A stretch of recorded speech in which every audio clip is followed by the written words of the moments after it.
India viral news में आप सभी का स्वागत है। मैं सिकंदर रंगरेज। जलगांव के महरून इलाके में 3 मार्च को पुराने विवाद को लेकर हुआ बवाल।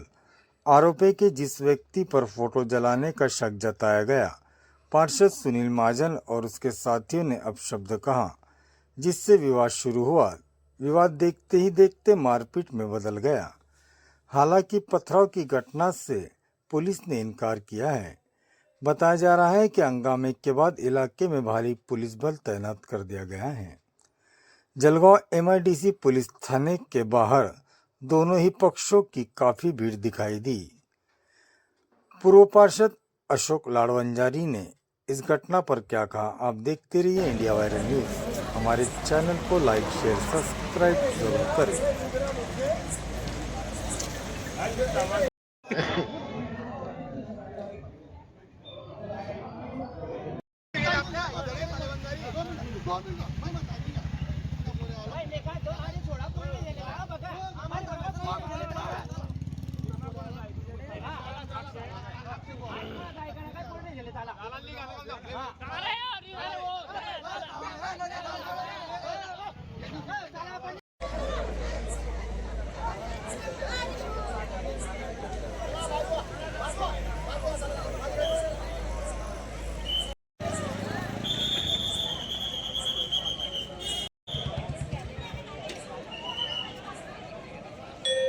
मध्ये किरकोळ दगडफेक झाल्याचा प्रकार घडलेला आहे, नेमकी काय घटना?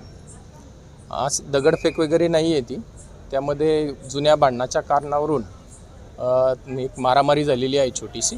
असं काही 2 गट तट किंवा मोठी दगडफेक असा काही प्रकार नाही आहे। मोठा जमाव जमल्याचं पाहायला मिळालं, पोलिसांचाही मोठा फोर्स त्या ठिकाणी लावण्यात आला होता। हो, आज बंदोबस्तच होता सगळीकडे, त्यामुळे त्या ठिकाणी महादेव मंदिरच्या ठिकाणी आमचे 10 पोलीस फिक्स पॉईंटसाठी नेमलेले होते, त्यामुळे पोलीसही त्या ठिकाणी लगेच उपस्थित होते।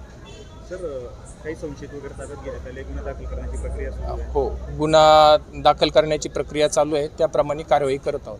काही संशयित ताब्यात घेतले? बरोबर आहे सर, नेमका कोणाकोणामध्ये वाद आहे? मागचा काही वाद, त्याची FIR दर्ज असते, त्याच्यामुळे झाल्याची प्राथमिक माहिती आहे। हा असा काही 2 गटातटाचा नाही, तो वैयक्तिक भांडणाचा वाद आहे।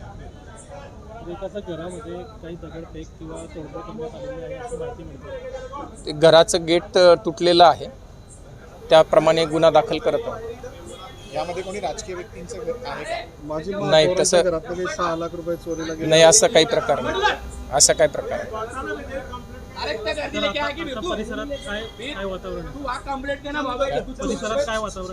एकदम शांतता आहे, काही त्याचे परिसरात अशी लॉ अँड ऑर्डरची सिच्युएशन नाही आहे आणि भरपूर प्रमाणात पोलीस फोर्स उपलब्ध आहे। सर, लाईट बंद करून हा प्रकार घडल्याची प्राथमिक माहिती आहे? असं काही प्रकार नाही। CCTV वगैरे काही ताब्यात आहे सर? पाहत आहोत, चौकशी करत आहोत। तरी त्यांच्यावरती आरोप लावून सर त्यांच्यावर इन्क्वायरी केली आणि आता हे महिला आल्यात केस करायला, म्हणजे आमच्या पोरांना केलं की तुम्ही लगेच काही ना काही त्याच्यावरती करायचं, तेव्हा केस घेतली नाही। आणि आता पुन्हा तसं आमच्या मुलांचा काही दोष नसताना म्हणजे तुमच्या मुलांना तुम्ही काही करू शकत नाहीत का?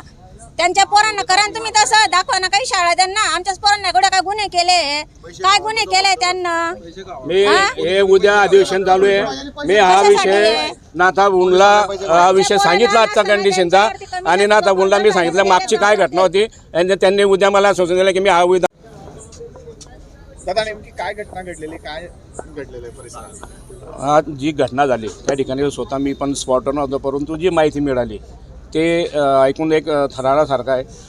पोलीस काही 2 दिवसापूर्वी काही गुन्हा दाखल झालेला होता, त्या गुन्ह्यात अद्यापर्यंत कारवाई झाली नाही, परंतु त्याचा एक असं एका जणाने सांगितलं की तेजस वाघला आम्हाला मारणं आहे, त्या जटी असेल त्यांच्यासाठी यावा, तर असं कोणी मेसेज दिला आणि तो तेजस भेटायला गेला किंवा माझं कारण काय की मला मारायचं म्हणतात, त्या निमित्तानं गेला आणि तिथे कोणी नव्हतं, तो घरी आला।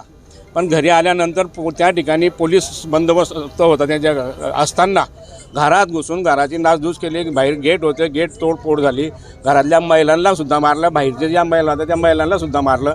पोलीस असताना सुद्धा जर असा अन्याय होत असेल तर हे कुठेतरी दुर्दैव आहे।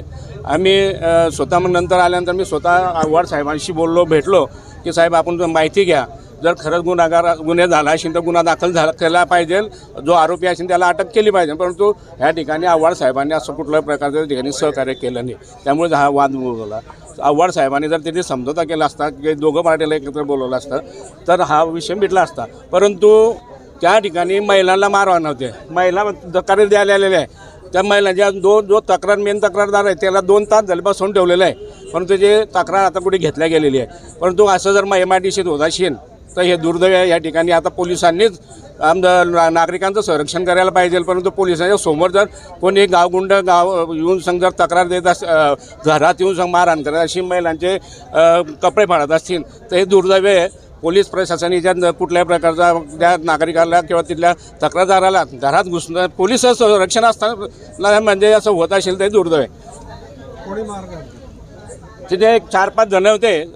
तो तक्रारदार आलेला आहे, तो तक्रार देतोय, तो नाव सांगतोय. मला त्यांचे पूर्ण नाव माहीत नाही, परंतु तक्रारदार नावं सांगतोय. कोणाची माणसं होती, कोण होते? हे आपल्या जळगाव शहराचे भाग क्रमांक 14 मधून नगरसेवक सुनील महाजनचे कार्यकर्ते होते. मागेही त्यांनी असं 2 दिवसापूर्वी तक्रार दिली होती. अजून 224चा गुन्हा दाखल झालेला आहे, परंतु अजूनही त्याच्यावर त्या कार्यकर्त्यावर साधी कारवाईसुद्धा झालेली आहे. परत तेच कार्यकर्ते आज त्या ठिकाणी घरी जाऊन मारहाण केले आणि पोलिस असताना.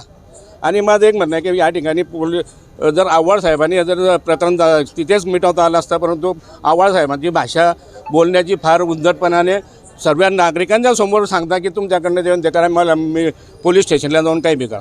हे कुठले पण सुनील महाजनांनी असं सांगितलं की उलट आमच्याच घरामध्ये येऊन काही जण आले, त्यांनी लाईट बंद केले, मारहाण केली. सुनील महाजनच्या घरी CCTV कॅमेरे आहे. सुनील महाजनच्या आताच नाही बऱ्याच दिवसापासूनचे कॅमेरे आहे. अगोदर कार्यकर्ता त्या ठिकाणी गेला असेल तर त्या ठिकाणी काय CCTV कॅमेरे चेक करावं. जर तिच्याच घरी काही त्याची चोरी झाली असेल, त्याचं काही म्हणणं असेल तर त्याच्यावर तो गुन्हा दाखल झाला पाहिजे. या मताचा मी पण हे आहे. जर काही नसताना आरोप करत असेल तर मी पण म्हणेन की उद्या माझ्या घरातून 10 लाख रुपये घेऊन गेला सुनील महाजन, याला अर्थ आहे का?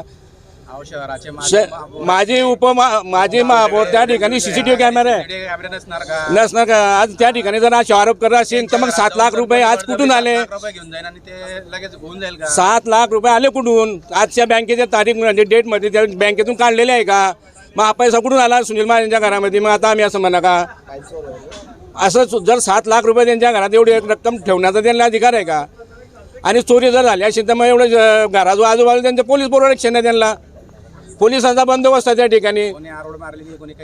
मग पोलिसांचा बंदोबस्त समोर जर असं होत असेल तर हे आरोप करणं हा एक चुकीचा विषय.